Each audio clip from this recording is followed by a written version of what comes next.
Praise the lord. ప్రభువైన యేసుక్రీస్తు నామములో మీ అందరికీ ఉదయకాలపు శుభాలు తెలియజేయుచున్నాను. ఈరోజు దేవుడు మనకు అనుగ్రహిస్తున్న అతి శ్రేష్టమైన వాగ్దానము హబక్కుకు 2వ అధ్యాయము 3వ వచనాన్ని చదువుకుందాము. అది తప్పక నెరవేరును, అది ఆలస్యముగా వచ్చినను దాని కొరకు కనిపెట్టుము. మీరు ఏదైతే ఆశిస్తున్నారో అది తప్పక నెరవేరునని చెప్పి దేవుడు వాగ్దానం చేస్తున్నారు. అనేక సంవత్సరాల నుంచి నేను ప్రార్థన చేస్తున్నాను అని చెప్పి ఎవరైతే ఆశతో ఎదురు చూస్తున్నారో, అది ఉద్యోగం కావచ్చు, సంతానము కావచ్చు, గృహము కావచ్చు, దేని కొరకైతే విజ్ఞాపన చేస్తున్నారో, ప్రార్థన చేస్తున్నారో అది తప్పక నెరవేర్చబడుతుందని చెప్పి దేవుడు వాగ్దానం చేస్తున్నారు. కానీ అది నెరవేరు వరకు మనం కనిపెట్టే వారముగా ఉండాలి. ఓపిక కలిగిన జీవితముగా మన యొక్క జీవితం ఉండాలి. అబ్రహాము సంతానము కొరకు ఓపికతో కనిపెట్టాడు. ఆయన అద్వితీయుడు, మాట ఇస్తే నెరవేర్చే దేవుడు. నా జీవితంలో ఖచ్చితంగా ఆయన సంతానాన్ని కలుగు చేయగల సమర్థుడు అని చెప్పి విశ్వసించి దాని కొరకు కనిపెట్టాడు. శ్రేష్టమైన బిడ్డను, బహుతరాలకు ఆశీర్వాదకరమైన బిడ్డను దేవుడు అనుగ్రహించాడు.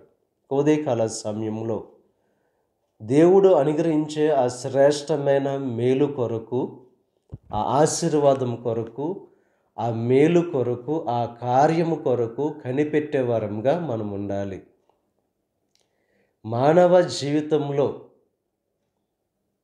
ఏది మానవుని ద్వారా సాధ్యము కాదు, కానీ అది దేవుని ద్వారానే సాధ్యము గనుక, ఆయన తప్పక నెరవేర్చే దేవుడు గనుక, మన ప్రార్థన ఆలకించే దేవుడు, మన ప్రార్థనకు జవాబిచ్చే దేవుడు గనుక, దేవుడు కలుగు చేసే ఆ గొప్ప కార్యం కొరకు కనిపెట్టే వరంగా మనం ఉండాలి.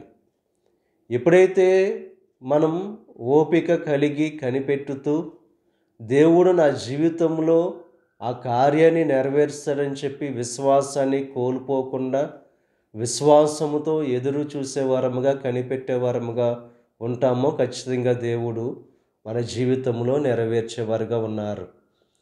ఆయన యందు భయభక్తులు కలిగిన వారి కొరకు దాచి ఉంచిన మేలు ఎంతో గొప్పది. ఎప్పుడైతే కనిపెడుతూ దేవుని ద్వారా పొందుకుంటామో అప్పుడు కలిగే ఆనందం మన జీవితంలో ఎన్నడూ కూడా పొందుకొని ఆనందాన్ని అనుభవిస్తాం.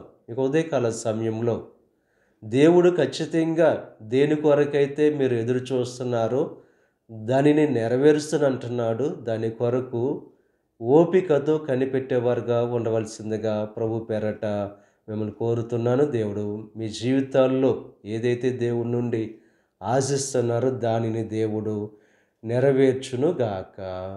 ఆమేన్. ప్రార్థన చేసుకుందాం. పరిశుద్ధుడా, మహోన్నతుడా, సర్వశక్తిమంతుడైన యేసయ్య, ఈ యొక్క ఉదయకాల సమయంలో అనుగ్రహించిన శ్రేష్టమైన వాగ్దానాన్ని బట్టి నీకు స్తుతులు చెల్లిస్తున్నాం దేవా. మా జీవితాల్లో ఏదైతే ఆశిస్తున్నామో అది అనుగ్రహిస్తానని చెప్పి ఈరోజు వాగ్దానం చేస్తున్నావు. సంతానం కోసం ఎవరైతే ప్రార్థన చేస్తున్నారో వారికి సంతానాన్ని కలుగు చేయండి. గృహం కొరకు ఎవరైతే ప్రార్థిస్తున్నారో వారికి గృహాన్ని అనుగ్రహించండి. ఉద్యోగం కోసం ఎవరైతే ప్రార్థన చేస్తున్నారో వారికి ఉద్యోగాన్ని అనుగ్రహించండి. ట్రాన్స్ఫర్ల కోసం ఎవరైతే ప్రార్థన చేస్తున్నారో వారి జీవితాల్లో గొప్ప కార్యాన్ని జరిగించండి. దేవా, సమస్తాన్ని అనుగ్రహించే దేవుడవు నీవే. ఈ ప్రార్థనలో ఏకీభిస్తున్న ప్రతి ఒక్కరిని దీవించి ఆశీర్వదించండి. ఈరోజు తలపెట్టిన ప్రతి కార్యాన్ని సఫలం చేయండి. వారి రాకపోకల్లో నీకు సహాయం అనుగ్రహించి ఈ దిన ఆశీర్వాదాలు ప్రతి ఒక్కరి మీద మెండుగా కురమరింప చేయమని మా ప్రభువైన యేసు క్రీస్తు నామం పేరట వేడుకొనుచున్నాం తండ్రి. ఆమేన్. తండ్రి, కుమార, పరిశుద్ధాత్మ త్రియేక దేవుని యొక్క కృప సదాకాలం మనకు తోడై ఉండి దేవుని యొక్క దీవెనలు ఆశీర్వాదాలతో నింపి నడిపించునుగాక. ఆమేన్.